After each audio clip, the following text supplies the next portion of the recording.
One TV Patrol. Sa detalye, tulog ka nominee pagka-IPMR sa Osamis giduso na sa buhatan ni Mayor Indy Waminal.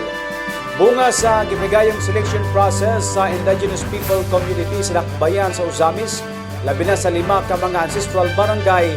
Sa katapusan, naka-rekomendar na ang mga IP leader o tulog ka mga nominee pagka-IPMR sa Osamis o Indigenous People Mandatory Representation. Apan nagkanayon si Indigenous People Committee Vice Chair Dinky Suizo nga sa pagkakaroon wala pa siya ay pangalan sa gingong tulog ka mga individual. Apan ana-ana sa buhatan ni Mayor Indy Waminal alang sa laing proseso sa rekomendasyon o konsekensa sa tulo ka mga individual ang palarang mapilian sa mayor ibalik na usab kini sa IP o IP community.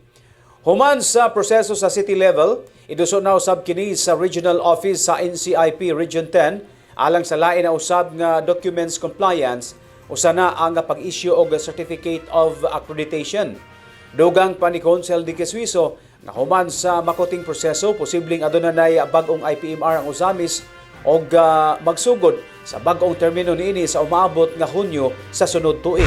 Tribes as well as the 5 ancestral domain barangays, they still need to submit it. So until now, we don't have yet the names for those who are recommended. I think 3 nominees. No name sheet. No name sheet. Wala nga pa. No names yet.